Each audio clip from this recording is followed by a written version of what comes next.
नमस्कार विद्यार्थी मित्रांनो, आजच्या लेक्चरला आपण नेतृत्व शैलीचे प्रकार अभ्यासायचे नाहीत. नेतृत्व शैलीचे बरेच प्रकार बरेच तज्ञांनी सांगितलेले आपल्याला दिसतात. त्यापैकी आपल्याला काही नेतृत्व शैलीचे प्रकार अभ्यासायचे आहेत. मला वाटतं आपल्या अभ्यासक्रमाप्रमाणे 3 नेतृत्व शैलीचे प्रकार सांगितलेले आहेत. नेतृत्व शैलीचे प्रकार, लीडरशिप स्टाईल. नेतृत्व शैलीचे प्रकार बघण्या अगोदर आपल्याला नेतृत्व शैली म्हणजे काय हे अभ्यासावं लागेल. शैली झाले, नेतृत्व शैली म्हणजे काय हे अभ्यासावं लागेल. तर नेतृत्व शैली म्हणजे नेतृत्व करणाऱ्या व्यक्तीने नेतृत्व देत असताना उपयोगात आणलेली वर्तणूक पद्धत.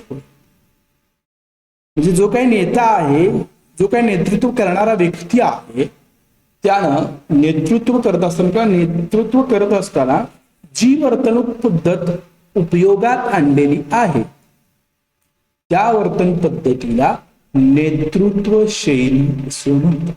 म्हणजे नेतृत्व करताना थोडक्यात नेता कसा वागतो त्या वर्तणुकीला नेतृत्व शैली असं. उदाहरणार्थ हुकुमशहाप्रमाणे, उदाहरणार्थ सहाय्यक कर्मचाऱ्यांना करणार असा वागतो, उदाहरणार्थ सर्वांना मोकळीक देणारा असा वागतो, सगळ्यांना दडपणाखाली ठेवणारा असा वागतो.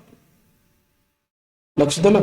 तर अशा पद्धतीनं जो कशा पद्धतीने वागतो त्या वागण्याच्या पद्धतीला, वर्तणुकीच्या पद्धतीला नेतृत्व शैली असं म्हणतात.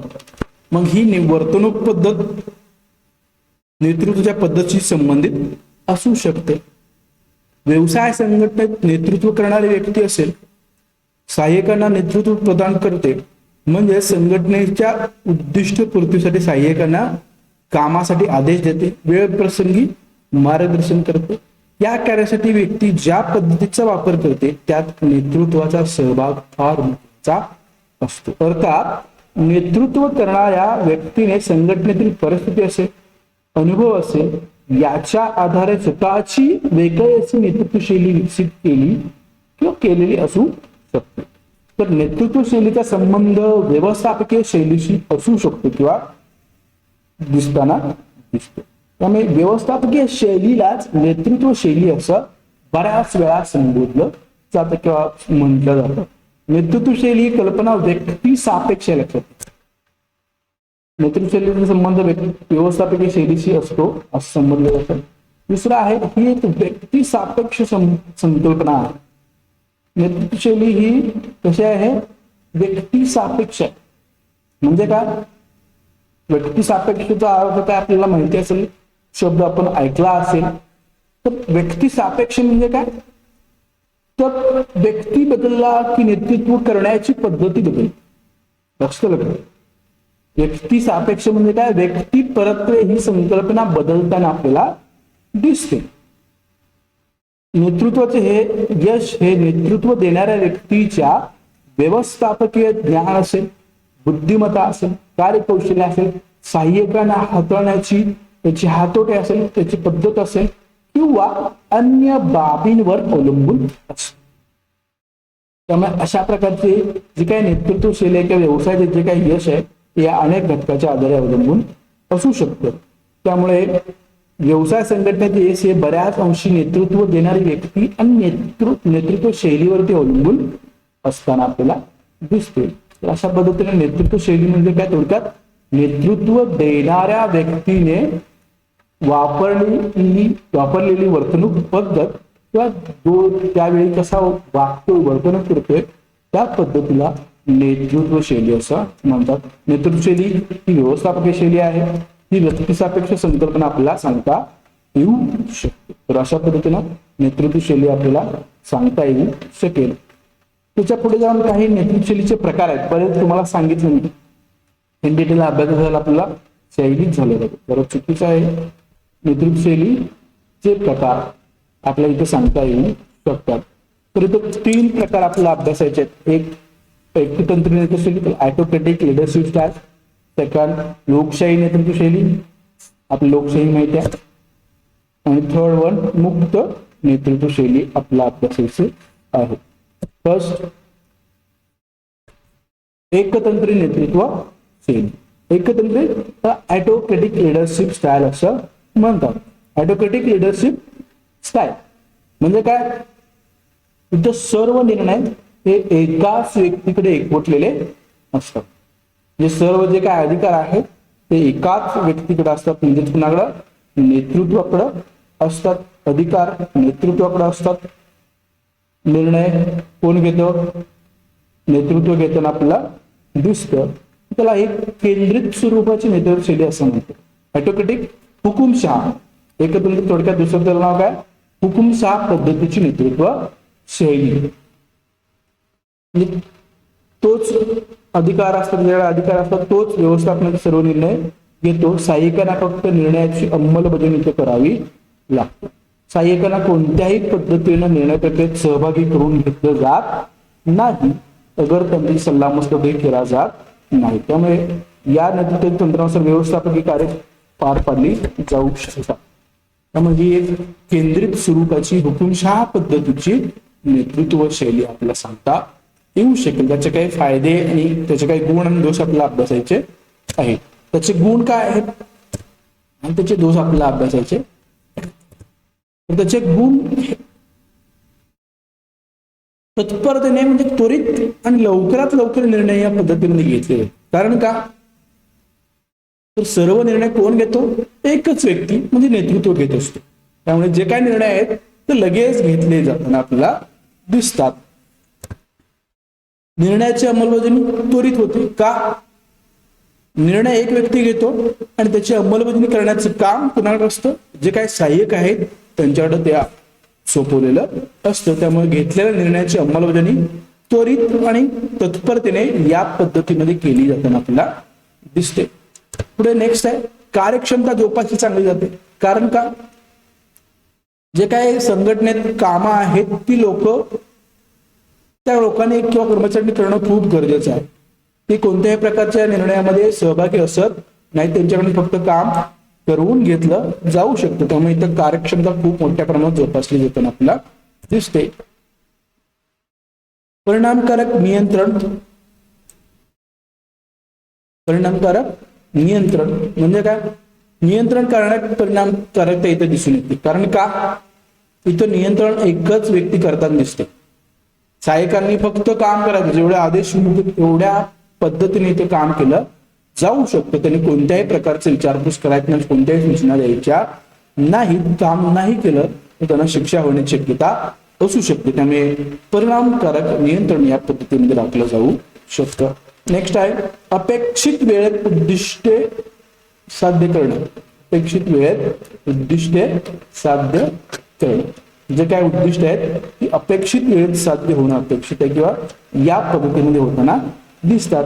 त्यामुळे व्यवसाय संघटनेची अपेक्षित उद्दिष्टे वेळेत साध्य होतात. का, निर्णय वेळेत होतात, अंमलबजावणी वेळेत होते, कार्यक्षमता चांगली असते, नियंत्रण चांगला असतं.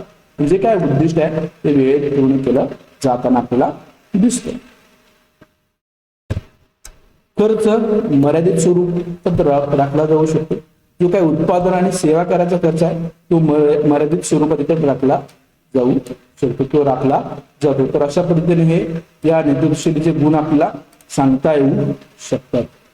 जे काही गुण आहेत नेतृत्वशैलीचे हे आपल्या इथे सांगता येताना दिसतात. तर याच्याबरोबर त्याचे दोष सुद्धा काही आहेत.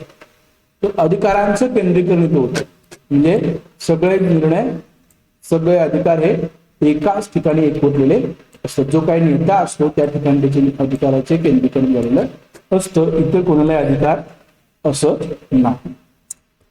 नेक्स्ट, सहाय्यक नाराज होण्याची शक्यता असते. का नाराज होणार, कारण त्यांना कोणत्याही प्रक्रियेत सहभागी करून घेतलं जात नाही. निर्णय प्रक्रियेत असेल सहाय्यकांना सहभागी करून घेतलं जात नाही, त्यामुळे ते नाराज होण्याची शक्यता असू शकते. कारण का, त्याला आपुलकीची भावना असते. आपल्याला सहभागी करून घेतलं तर ते चांगल्या प्रकारे काम करण्यास तयार होताना आपल्याला दिसतात. जर घेतलं नाही, या प्रकारामध्ये घेतलं जात नाही, त्यामुळे ते नाराज होण्याची शक्यता आणि त्याचा विपरीत परिणाम व्यवसाय संघटनेवरती होण्याची शक्यता आहे. त्यामुळे सहाय्यक नाराज होताना दिसतात. निर्णय चुकल्यास संघटनेस नुकसान सहन करावं लागतं. कारण एकाच व्यक्तीला सगळ्या क्षेत्राचं ज्ञान असतं तसं नाही. काही वेळा निर्णय चुकण्याची शक्यता असू शकते. बरोबर आहे. जर सल्लामसलत तो निर्णय घेतला तर ती चुकण्याची शक्यता कमी असू शकते, परंतु हा एकाच व्यक्तीने घेत असल्यामुळे काही वेळा निर्णय चुकण्याची शक्यता असू शकते, कारण एकाच व्यक्तीला सगळ्या गोष्टीचं ज्ञान असत नाही. लक्षात ठेवा. त्यामुळे निर्णय चुकल्यास त्याचं नुकसान संघटनेला खूप मोठ्या प्रमाणात सहन करावं लागतं. सहाय्यकांचा मनापासून प्रतिसाद कमी, कारण नाराज असतात त्यामुळे प्रतिसाद तेवढा म्हणावा तेवढा मिळणार नाही, हे लक्षात घ्या. कारण सहाय्यकांची जी काय भूमिका आहे ती आदेश पालनापुरती मर्यादित असते. त्यामध्ये प्रतिसाद कमी स्वरूपात येतात. आदेश आला ते करतात काम, परंतु वेळेत होताना आपल्याला दिसत नाही. त्यांचा जो काय प्रतिसाद आहे तो खूप कमी प्रमाणात आपल्याला दिसतो.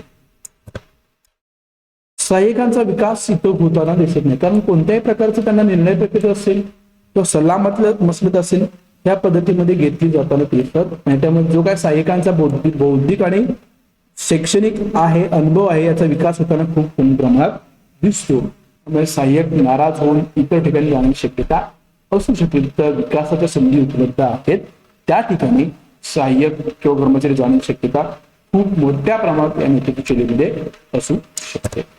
आणि लास्ट आहे, सहाय्यकांना प्रोत्साहन मिळत नाही. कसं मिळणार? त्यांना कोणत्या प्रकारचे अधिकार नसतात, निर्णय प्रक्रियेमध्ये सहभागी करून घेतलं जात नाहीत, त्यांना विकासाच्या संधी उपलब्ध असत नाही. त्यामुळे या पद्धतीमध्ये त्यांना कोणत्याही प्रकारचं प्रोत्साहन मिळत नाही किंवा योग्य दिलं जाताना दिसत नाही. त्यांनी फक्त काम करणं, जे काय आदेश मिळतील त्या आदेशाचं पालन करणं एवढ्याच पुरतं मर्यादित या सहाय्यकांचं काम त्या एकतंत्र नेतृत्वशैलीमध्ये राहताना दिसतं. त्यामुळे प्रोत्साहन मिळत नाही, त्यांचा विकास होताना दिसत नाही, त्यामुळे त्यांचा प्रतिसाद जो आहे तो कमी प्रमाणात आपल्याला लाभताना दिसतो. तर अशा पद्धतीची ही एकतंत्र नेतृत्वशैली काम करताना दिसते. ओके. याच्या विरुद्ध नेतृत्वशैली आहे दुसरी 2 नंबर लोकशाही नेतृत्वशैली. जी लोकशाही आपण म्हणतोय, भारत ही लोकशाही की भारत हा लोकशाही प्रधान देश आहे, त्याला डेमोक्रेटिक लिडरशिप स्टाईल हे लोकशाही एकतंत्रीच्या विरुद्ध आहे. लक्षात घ्या. याच्यामध्ये काय केलं जातं? निर्णयाचं विकेंद्रीकरण. एकतंत्रमध्ये निर्णयाचं केंद्रीकरण. इथं काय केलं जातं? प्रत्येकाला काय दिलं जातं? निर्णय त्या पद्धतीने घेण्यासाठी अधिकार दिले जाताना दिसतात. प्रत्येकाने आपापल्या पद्धतीने इथे निर्णय घेतले जातात किंवा निर्णयाचं केंद्रीकरण इथं होताना दिसतं. आणि व्यवस्थापनाच्या विविध पातळ्यावर आवश्यक अधिकार देणारी ही शैली आहे. प्रत्येकाला काय केलं जातं? अधिकार दिले जातात, प्रत्येकाला दिले जातात. त्याने प्रत्येकाने आपापल्या टप्प्यावरती निर्णय घ्यायचे आहेत. ओके. या शैलीत लोकशाही मूल्य जे काय आहेत त्याची जपणूक केली जाते आणि निर्णय प्रक्रियेत संबंधित सर्व घटकांना सहभागी करून घेऊन प्रत्येकाच्या विचारांना वाव दिला जातो, मतांचा आदर केला जातो. म्हणजे प्रत्येकाला इतकं काय केलं जातं? सहभागी करून घेतलं जातं. निर्णय प्रक्रियेमध्ये जे काही सहाय्यक आहेत त्या सगळ्यांना इथं सहभागी करून घेतलं जातं. निर्णय जे काय घ्यायचे आहेत त्या निर्णय प्रक्रियेमध्ये सगळ्यांना सहभागी करून घेतलं जातं. लक्षात घ्या. त्यामुळे ते स्वतःहून तयार होताना दिसत. तर अशा प्रकारचं हे अधिकारांचं विकेंद्रीकरण निर्णय प्रक्रियेमध्ये सर्वांना सहभागी करून घेणारी ही प्रक्रिया आपल्याला सांगता येऊ शकेल, जेणेकरून हे जे काय निर्णय प्रक्रिया आहे ती आपल्याला खूप मोठ्या प्रमाणात किंवा त्याचा अभ्यास आपल्या इथे करता येऊ शकतो. तर याचे काही गुण इथं आपल्याला सांगितले आहेत. लक्षात घ्या. काही गुण इथं सांगितलेले आहेत आणि काही दोष सुद्धा असणार आपल्याला त्या अभ्यासाचे.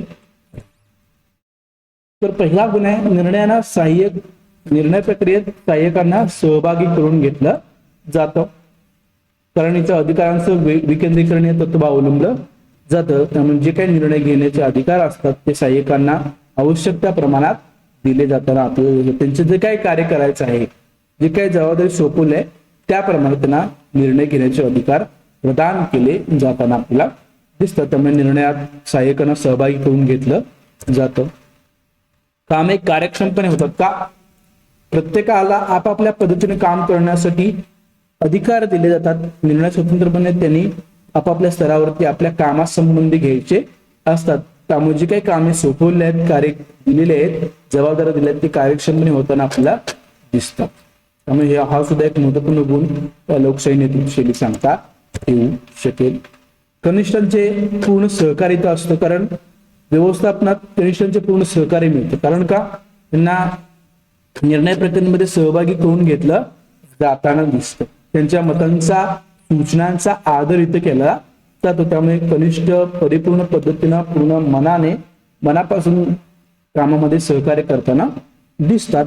त्यामुळे हा सुद्धा एक महत्वपूर्ण गुण या लोकशाही नेतृत्वशैलीत सांगता येऊ शकेल. पुढचा आहे सहाय्यकांचा विकास इथं होतो. त्यांची जी काही बुद्धी आहे, कनिष्ठ सहाय्यक त्यांच्या बुद्धीचा, अनुभवाचा इथं वापर केला जाताना दिसतो. त्यामुळे अनेक कामं केल्यानंतर किंवा अधिकार असतील, निर्णय प्रक्रियेत सहभागी करून घेतलं तर त्यांचा जो काय अनुभव आहे, जे काही बुद्धिमत्ता आहे, त्याचा पुरेपूर वापर करून इथं घेतला जाताना आपल्याला दिसतो. त्यामुळे त्यांच्या विकासाला संधी उपलब्ध या लोकशाही नेतृत्वशैलीमध्ये दिसताना दिसते. कामे निष्ठेने पार पाडली जातात. प्रत्येक व्यवस्थापन स्तरावरती कामे निष्ठेने पार पाडली जातात, कारण प्रत्येकाला त्या पद्धतीनं निर्णय प्रक्रियेमध्ये सहभागी करून घेतलं जातं, अधिकार दिले जातात. ओके, प्रत्येकाने सूचनांचा आदर केला जातो. त्यामुळे जे काय सहाय्यक आहेत ते लोकशाही किंवा व्यवसायासंबंधी निष्ठेने कामं पार पाडताना आपल्याला दिसतात. त्यामुळे निष्ठेने कामे पार पडली तर हा सुद्धा एक महत्वपूर्ण गुण या नेतृत्वशैलीचा सांगता येऊ शकतो. त्याबरोबर जबाबदारीची भावना जोपासली जाते.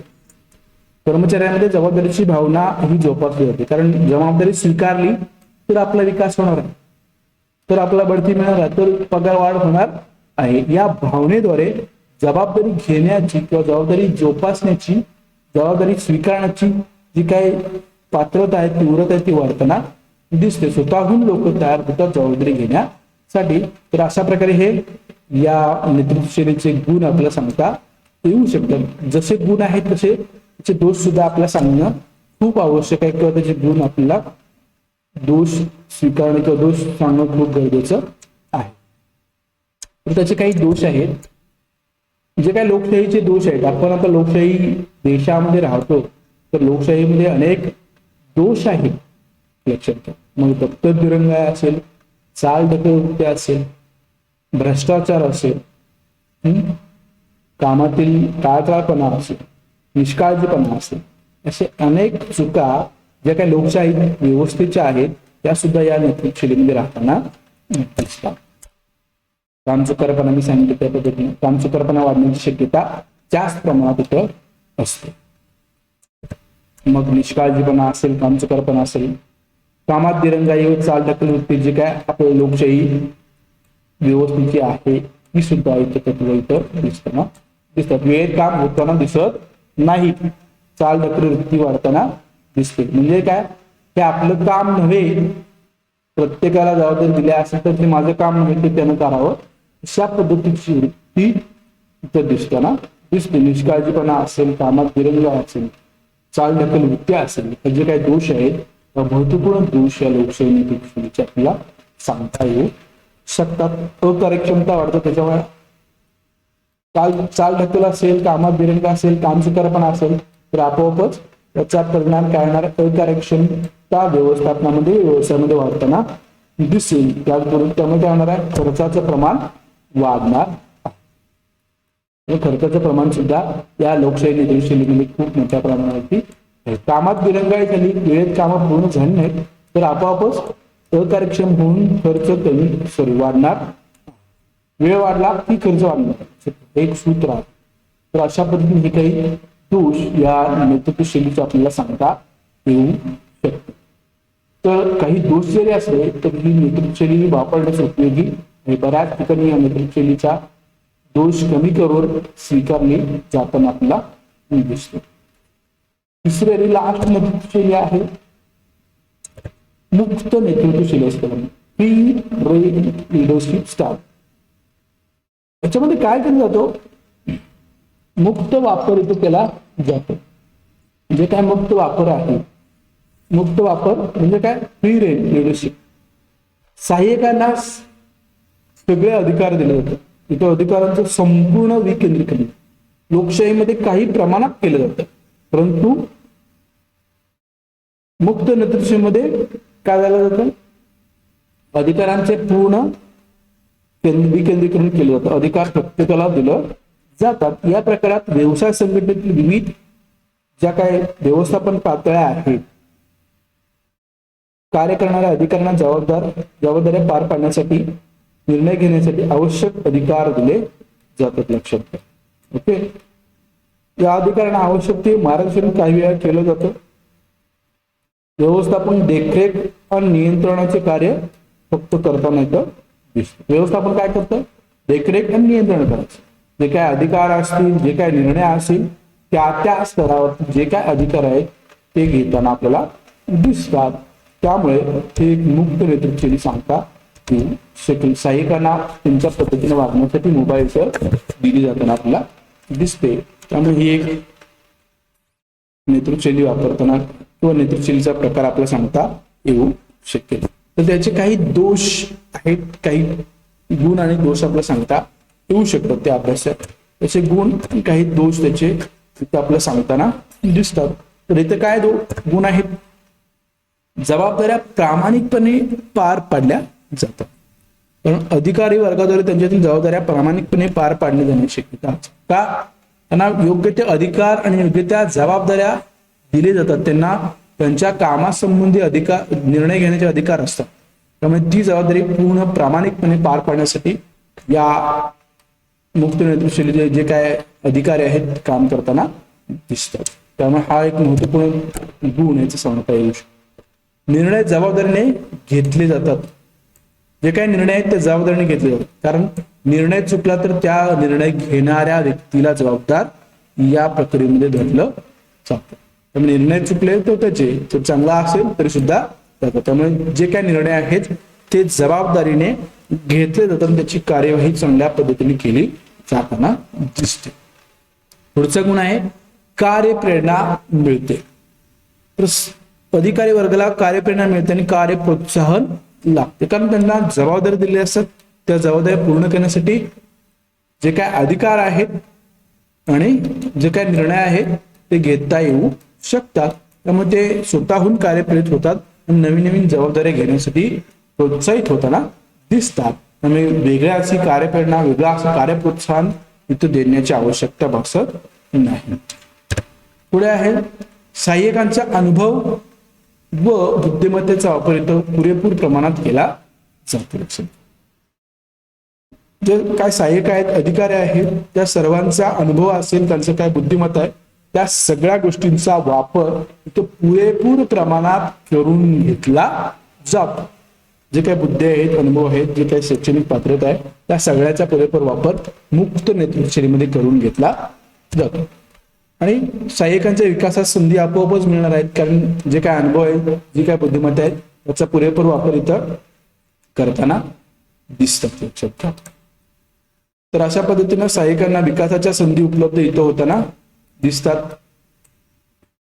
त्यांना योग्य त्या संधी उपलब्ध करून दिल्या जाताना दिसतात. तर अशा प्रकारचे गुण आपल्याला या नेतृत्वशैलीचे सांगता येऊ शकतील. तर त्याचे काही दोष सुद्धा इथं दिलेले आहेत. ते दोष काय आहेत आपण बघू. व्यवस्थापनाचे महत्व कमी होते. तर व्यवस्थापन काय करायचं, फक्त देखरेख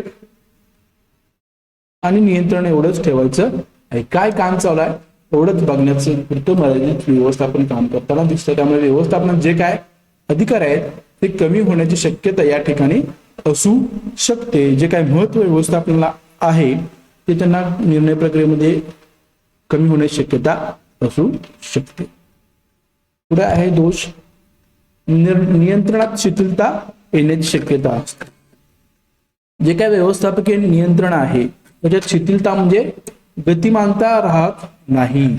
कारण ते फक्त देखरेख ठेवण्यापुरतच मर्यादित या नेतृत्वशैलीमध्ये काम करताना दिसतात. त्यामुळे नियंत्रणात जर शिथिलता आली तर त्याचा विपरीत परिणाम व्यवसाय संघटनेवरती होताना दिसेल. जी काही कामं आहेत ती वेळेत पूर्ण होणार नाहीत, त्याचा विपरीत परिणाम होऊन नुकसान व्यवसाय संघटनेला सहन करावं लागू शकतं. पुढे आहे कामाचा ताण वाढतो. व्यवस्थापन पातळीवरील अधिकाऱ्यावरील कामाचा ताण वाढतो. कारण कामाची जबाबदारी त्यांना दिली तर त्यांच्यावरती कामाचा ताण वाढण्याची शक्यता असू शकते. सगळ्या जबाबदारी त्या विभागाच्या त्या पातळीवरच्या सगळ्या जबाबदाऱ्या त्यांना पूर्ण कराव्या लागतात. त्यामुळे काम अतिरिक्त करण्याची शक्यता करावं लागण्याची शक्यता असू शकते. त्यामुळे वर्क स्ट्रेस वाढण्याची शक्यता असू शकते. त्याचा विपरीत परिणाम त्यांची गुणवत्ता कमी होण्याची शक्यता असू शकते.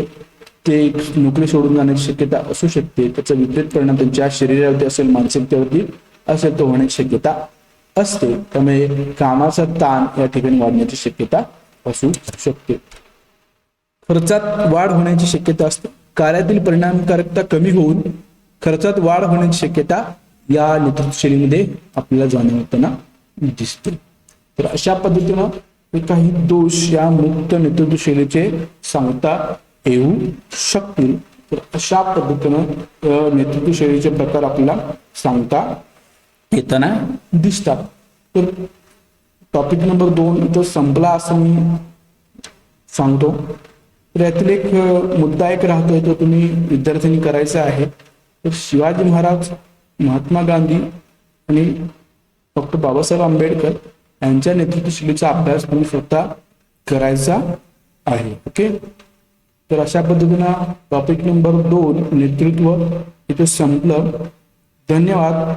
पुढच्या लेक्चर आपण नवीन टॉपिक सुरुवात करायची आहे. धन्यवाद.